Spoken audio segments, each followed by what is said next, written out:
안녕하세요. 더크루저 로맥입니다. 오늘은 12박 13일 동안의 유럽 코스탈 크루즈 여행의 하선과 K군, 이탈리아 친구인 미켈레, 클라리사, 암브라이 영상 편지에 대한 영상입니다. 영국의 도버를 떠난 코스타 퍼시피카호는 최종 도착지인 독일의 함부르크를 향해 하루 동안의 항해를 했습니다. 오늘은 오전에는 휴식을 하고 오후에 빙고 게임에 참여했습니다. 크루즈에서는 보통 일주일에 2회 정도의 빙고 게임을 진행하는데 운이 좋으면 사진처럼 5,000유로의 상금을 받을 수 있습니다. 2016년에 코스타 크루즈에서 빙고 1등을 했던 추억으로 다시 도전했는데 이번엔 운이 따르지 않았네요. 이번 코스탈 크루즈의 마지막 저녁 식사 시간은 미켈레 가족들과 함께 보냈습니다. 약 한 달 뒤에 북유럽 크루즈 여행을 마치고 다시 이탈리아로 가게 되는데 그때 다시 만나기로 했지만 마지막 날이라 헤어지기가 너무 아쉬웠습니다. 다음날 함부르크에 도착했습니다. 함부르크 크루즈 터미널은 함부르크 도심의 남쪽인 슈타인베르더에 위치해 있습니다. 여기서 대중교통으로 시내를 가려면 워터버스를 타던지 500m 정도 떨어진 시내버스 정류장에서 버스를 타는 것이 가장 저렴한 방법이지만 짐을 많이 갖고 있다면 추천하지는 않습니다. 공항이나 중앙역으로 가려면 미리 크루즈에서 판매하는 유료 셔틀버스나 택시 이용을 추천합니다. 함부르크에서는 차로 40분 정도 거리인 르벡이나 고속열차로 2시간 정도 거리인 베를린 여행을 할 수 있는데 함부르크를 기항하신다면 베를린 여행은 시간상 추천하지는 않습니다. 함부르크 시내 관광은 호보노프 버스나 지하철, 도보 등을 이용해 여행하시는 것을 추천합니다. 하선 전날 이렇게 온보드 크레딧을 선사해서 선물해 주었는데 다음에 코스타 크루즈 이용 시 100유로를 사용할 수 있는 티켓이었습니다. 저는 발트해 크루즈에서 다시 코스타 크루즈를 이용했었고 유용하게 이 온보드 크레딧을 사용할 수 있었습니다. 온보드 크레딧은 지난 영상에서도 말씀드렸지만 받을 수 있는 방법이 아주 많습니다. 최초 예약 시 예약처에서 지급받을 수도 있고 승선 후 그동안의 승선 히스토리가 있으면 지급받을 수도 있습니다. 승선 시 넥스트 크루즈 데스크에서 다음 크루즈를 예약 시 받을 수 있고 이번처럼 선내에서 기내시설 유료 사용 실적에 따라 지급받을 수도 있습니다. 하선 절차는 다른 크루즈와 크게 다르지 않습니다. 하선 전날 짐을 문 밖에 두고 하선날 짐택에 있는 컬러별로 순차적으로 하선을 하게 됩니다. 크루즈에서 벗어나기 전에 승선 시 맡겨놓았던 반입금지 품목을 돌려받고 짐을 찾고 터미널 밖으로 나오면 하선은 끝나게 됩니다. 이렇게 12박 13일간의 이탈리아 사버나를 떠나 지중해와 이베리아 반도를 지나 도버 해협을 거쳐 함부르크에 도착한 긴 일정의 유럽 코스탈 크루즈 여행이 마무리되었습니다. 코스타 크루즈는 비싸지 않은 가격에 유럽 크루즈의 문화를 즐길 수 있는 선사로 음식이나 프로모션 모두 만족스러웠습니다. 그리고 무엇보다 한국에서 온 친구와 크루즈에서 알게 된 친구들과 즐거운 추억을 많이 만들어 더욱 기억에 남는 항차였습니다. 안녕하세요. 이번 여행을 함께한 K군을 얼마 전에 만나 인터뷰를 했습니다. 자, 오늘은 저랑 유럽 코스탈 크루즈 여행을 함께했던 회사 동기 K군과의 인터뷰가 있는 날입니다. 안녕하세요. 안녕하십니까? 네. 자, 지금 여기는 K군이 일하고 있는 사무실이에요. 제가 불쑥 사무실에 찾아와서 인터뷰 요청을 했는데 잘 지켜봐 주시기 바라고 질문 들어가겠습니다. 네, 시작합시다. 네. 어, K군이 생각하는 크루즈의 장점과 단점에 대해서 다른 여행과 비교해서 한번 얘기해 줄 수 있겠어요? 크루즈는 사실 저도 이번에 처음 접해봤습니다. 저도 로맹님만큼은 아니지만 유럽을 6번 정도 다녀왔고 혼자서 배낭여행을 45일 정도 했던 경험이 있어서 그나마 여행에도 일가견이 있다라고 생각을 했지만 크루즈가 굉장히 좋더라고요.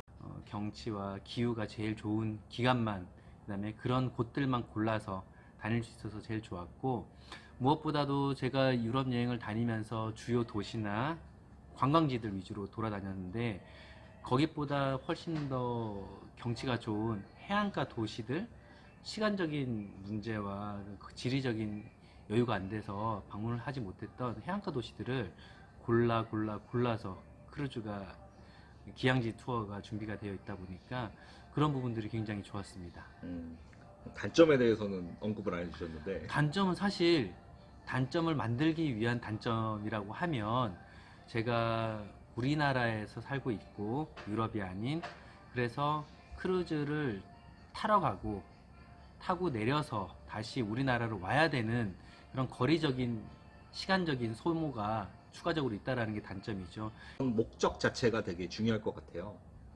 크루즈를 탈 것이냐, 아니면 어느 지역을 갈 것이냐, 그런 목적도 되게 선정이 중요할 것 같고. 네, 맞습니다. 저는 이번에 크루즈 여행을 처음 갔지만 로백님의 도움으로 좀 제가 준비할 것 많이 줄여가면서 첫 크루즈 여행을 했었지만, 로백님이 기존에 올려놓았던 유튜브를 보시면 크루즈에 어떤 목적으로 갈지에 대해서 여러 가지 선사와 그 루트들이 정보가 많이 올라와 있더라고요. 그래서 본인의 여행 목적에 맞는 크루즈 선사를 선택을 하시고 시기를 선택을 하시면 충분히 원하는 여행 하실 수 있을 것 같습니다.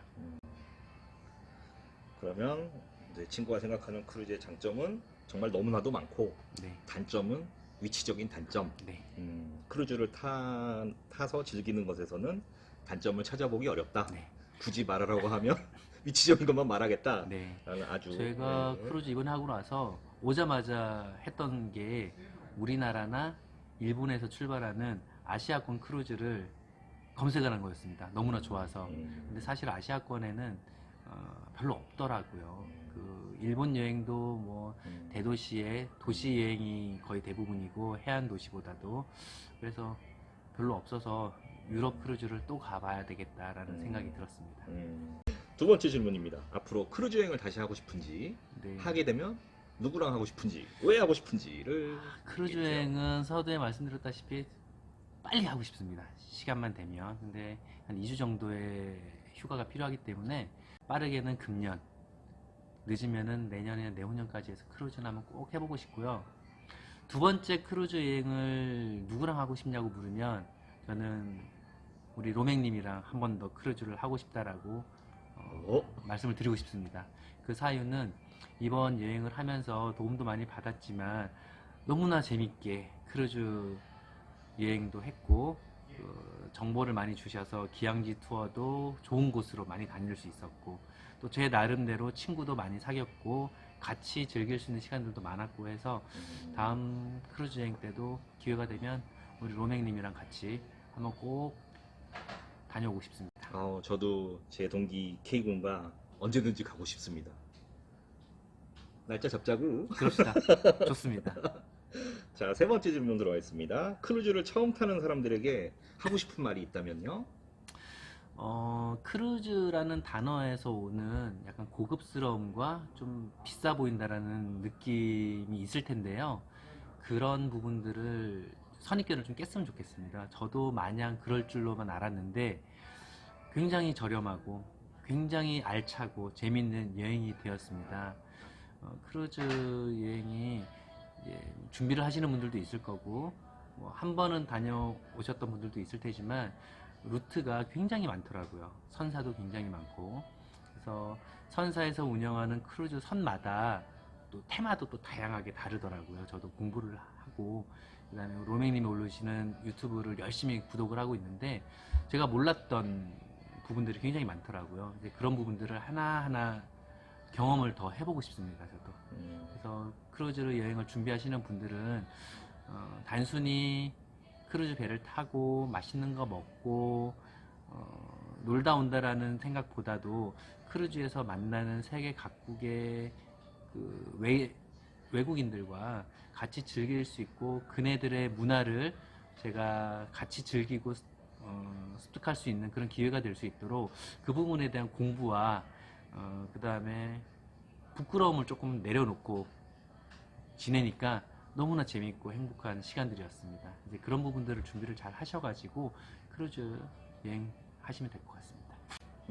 제가 K군도 그렇고 저도 그렇고 아주 낯이 두껍지 않아서 아주 그냥 일반 사람이에요. 그래서 외국인에 대한 두려움도 있고 여러 가지가 있는데 그래도 크루즈 안에서 한정된 공간이다 보니까 사람들을 자주 마주치게 되고 만나는 사람 계속 만나게 되고 또 그런 사람들과 재밌게 놀 수 있는 프로그램들을 많이 준비하고 있어요. 근데 문제는 그런 걸 다 즐기면 되는데 본인이 나오지 않으면 아무것도 소용이 없더라고요. 맞습니다. 근데 저희는 이런저런 뭐 액티비티라든지 이런 데 많이 참여했고 즐겁게 참여하다 보니까 자연스럽게 친구도 생기게 됐고 이탈리아 친구들 만나기도 했는데 그 친구도 영어 잘 못하고 우리도 잘 못하고 그래도 의사소통 다 되더라. 네.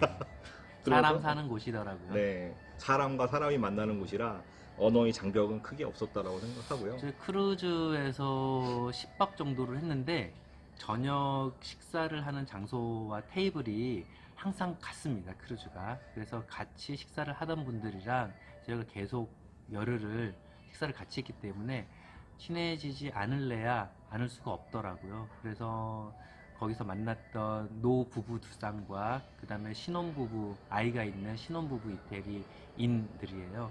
아직도 연락하고 지내고 있고, 조만간 시간 내서 그들이 살고 있는 이태리 동부 해안가 쪽으로 따로 한번 여행을 갈 생각입니다. 그쪽에서도 초대를 해주셨는데, 우리 로맹님이랑 크루즈, 두 번째 크루즈 여행을 하기 전에 이태리 한번 꼭 다녀와서 올려보도록 하겠습니다.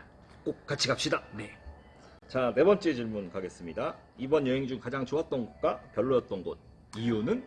제일 기억에 남는 도시는 영화나 미국 드라마에서만 봤던 지브랄타라는 도시가 굉장히 인상이 깊었습니다. 해안가에서 마을로 이어지는 공간에 비행기 활주로가 있고 비행기가 뜨고 내리는 시간이 아닐 때는 일반인들이 걸어서 또는 차량으로 활주로를 통과해서 건널 수 있다라는 참 신기한 경험이었습니다. 그 거리를 갈 때는 버스로, 올 때는 제가 내려서 제 발로 걸어봤다는 게 참 신기했고, 안 좋았던 도시는 사실은 전혀 없었어요. 이유가 뭐냐면 유럽 여행을 하면서 나름대로 다 다녀봤던 나라입니다. 하지만 그 나라에서 좀 떨어져 있는 외곽 도시들이다 보니까 전부 다 새로운 도시들이었어요. 그리고 로맨님께서 블로그를 같이 운영을 하고 계신데 그 블로그에서 로맨님이 하신 말씀이 하나가 있어요. 크루즈를 하면 좋은 점이 바다에서 바라보는 해안가 도시의 아름다움을 볼 수 있다라는 장점이 있다고 했었거든요. 근데 그걸 절실하게 느꼈었습니다. 정말 도시에서 바다를 바라보는 것과 바다 한가운데서 도시를 바라보는 것은 천지 차이더라고요. 그런 경험들, 새로운 경험들을 많이 할 수 있어서 크루즈 여행이 너무 좋았고, 자꾸 안 좋았던 도시를 얘기하라고 하는데 두 번째로 또 좋았던 도시를 얘기하자 그러면 몽생미셸이라는 도시 너무나 좋았습니다. 우리나라 서해안처럼 썰물이 있었는데 맨발로 혼자서 걸어보기도 하고 그 도시의 고 건물들도 한번 느껴보기도 하고 정말 좋았었습니다. 안 좋았던 도시는 없었습니다. 참고로 K군과 저는 기항지 투어는 거의 같이 한 적이 없어요. 그러니까 제 기억에 마르세유에서 한 번, 암스테르담에서 한 번 말고는 기항지에서 같이 여행을 한 적이 없어요. 네, 맞아요. 그렇게 이제 서로의 여행 성향도 틀리고 제가 갔던 곳이기도 했고 그렇기 때문에 좀 따로따로 배에서는 함께 재밌게 놀고 여행지에서는 따로따로 다니긴 했는데 그래도 그런 것도 너무 괜찮았던 것 같아요. 제가 가고 싶은 곳 눈치 안 보고 친구도 마찬가지고 그런 것도 크루즈 여행할 때 한번 생각해 보시는 것도 괜찮을 것 같아요. 따로 기항지 투어를 했던 이유 중에 하나가 제가 배낭여행을 어렸을 때 갔을 때 혼자 갔었거든요.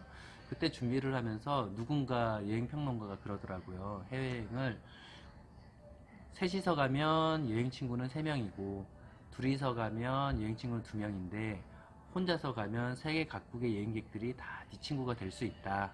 힘들지만 혼자서 준비해서 가봐라 라고 해서 제가 혼자서 갔다 왔는데 그 경험을 살려서 이번에도 우리 로맹님과 같이 크루즈 라이프는 정말 즐겁게 같이 즐기고 기항지 투어는 각각의 여행 패턴에 맞춰서 했는데 따로 친구들도 많이 사귀었고요. 어차피 배에서 봤던 사람들이랑 같이 기항지 투어를 하는 것이다 보니까 힘들지 않게 잘 다녔습니다. 그리고 그런 준비들이 크루즈 선사에서 굉장히 많이 되어 있고요. 우리나라가 모항지가 아니라서 그렇지만 그 나라에서 준비된 또 기항지 투어들도 굉장히 많아요. 우리 배에서 준비한 것 말고도.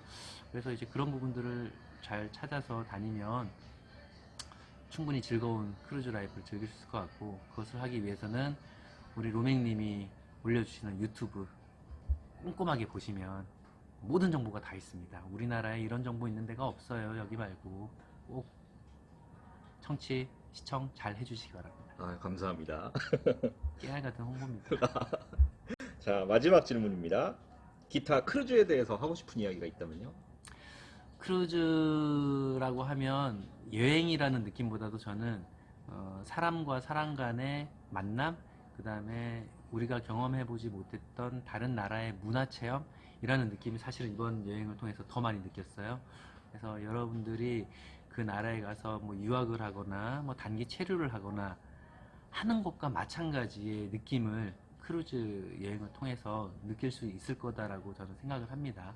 그래서 이제 그런 부분들을 잘 준비를 해서 꼭 한번 크루즈 여행을 해보시기 바랍니다. 정말 베스트입니다. 자, 이렇게 귀한 시간 내주신 K군께 너무 감사하다는 말씀드리고요. 너무 잘했어요. 제 이제 동행자 중에 첫 인터뷰인데 거의 편집이 필요 없을 정도로 너무 잘해주셔서 앞으로 한 4-5명 있거든요. 제가 인터뷰해야 될 사람들이. 그 사람들이 이 영상을 보면은 인터뷰를 거부하지 않을까 하는 두려움이 약간 앞서기도 합니다. 아무튼 그때도 와줘서 너무 고마웠고 즐겁게 놀아서 너무 좋았고 이렇게 인터뷰까지 응해줘서 제 K군한테 너무 감사하다는 말씀 드리고 새로운 여행 경험을 할 수 있게 해주신 우리 로맥군 너무나 저도 감사하고 이리 와봐. 이리 와봐. 네, 많이들 시청해 주십시오. 네, 네, 다음에 뵙겠습니다. 안녕. 그리고 멀리 이탈리아에서 보내온 미켈레 가족의 영상 편지도 소개합니다. Taking Hi, how are you? Mario. We are waiting in Italy, in San Benedetto. Hello Kim, hello Ramek. Hi, We are waiting you in Italy. Come back soon. bye bye. Bye. Bye. We will show you San Benedetto. Come back soon. Bye.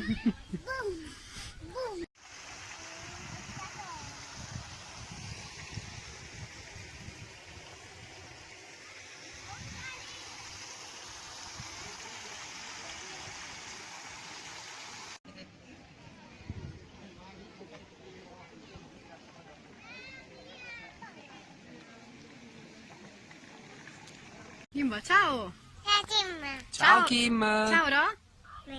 Ciao Ciao, Ramek. bye. Ciao. Hello. 로맥의 세계 일주는 또 다른 회사 동기인 K군과 함께한 14박 15일간의 노르웨이 북극 크루즈와 11박 12일의 아이슬란드, 스코틀랜드 크루즈 여행 이야기로 계속됩니다. 시청해주셔서 감사합니다. 영상이 마음에 드셨다면 좋아요와 구독 부탁드립니다.